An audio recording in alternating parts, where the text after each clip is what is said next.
What up? This is Rama Screen covering movies, TV, and entertainment, and here's my review of Apple TV Plus new series, Central Park. Hey, before you watch this review, please subscribe to my channel, press that like button, and ring that bell so you can get notified whenever I post new videos. And if you would like to help support this channel, please do so at patreon.com/ramascreen.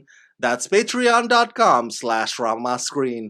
Let's rock this. First up, I would like to say thank you to Apple TV Plus for granting me the screener to this new show. I don't remember the last time I watched an animated musical TV series. I mean, there are plenty of animated musical movies.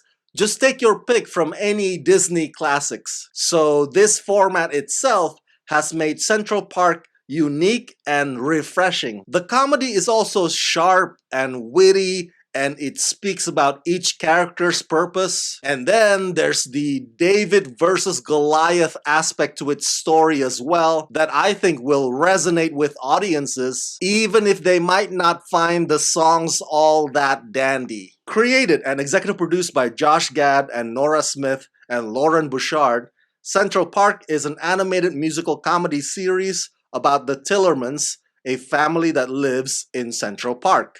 The patriarch is Owen, the park manager.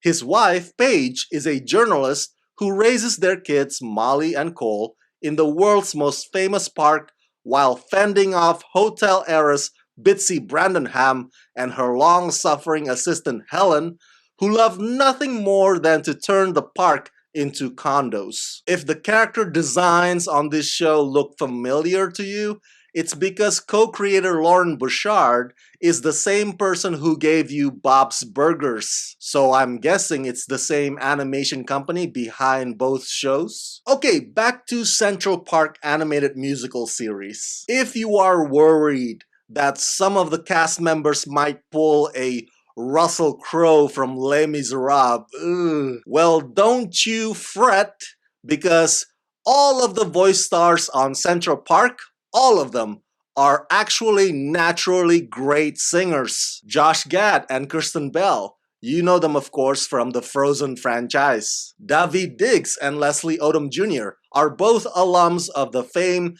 Hamilton Broadway, and voicing the villain Bitsy is none other than Stanley Tucci, whose lovely tunes you may have heard in the 2017 Beauty and the Beast live action. So clearly, this show only casts the who's who of pitch-perfect vocals. In other words, I cannot think of any criticism on that department. The first few episodes focus on fleshing out the characters in order to help you get to know them a little bit better. Owen, the park manager, holds his job to a high standard, which makes him seem uptight to some. His wife, Paige, is a wonderful mother who thirsts for some serious investigative journalism instead of the boring assignments that her editor keeps handing her. Their son, Cole, well, let's just say that he has a soft spot for animals, even animals that you probably should not care about. And Molly lives in her drawings and doodles,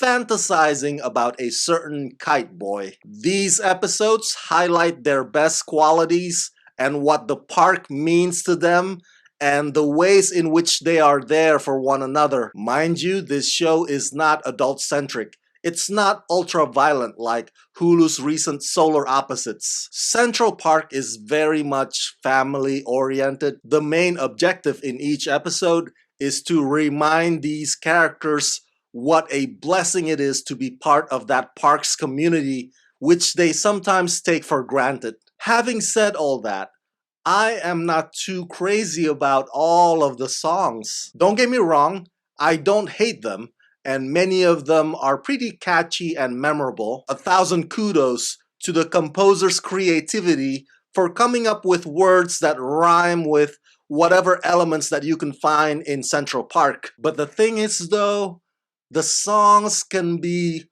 overwhelming. There seems to be a song for every little thing. I mean, there's even a song about trapping rats. And I'm like, really? Does that really warrant a full-on song and dance number? Does the story really need to pause just for that? It kind of dilutes the thing that is supposed to make this show special when it occurs too often and on issues that are insignificant. So yeah, the whole thing with the songs can feel a bit forced, but it doesn't take away from the show's overall wholesome fun, especially when it's narrated by the guy who voices Olaf. And once the whole underdogs versus penthouse dwellers plot kicks in, I think the viewers will be on the side of this show all the way through to its conclusion.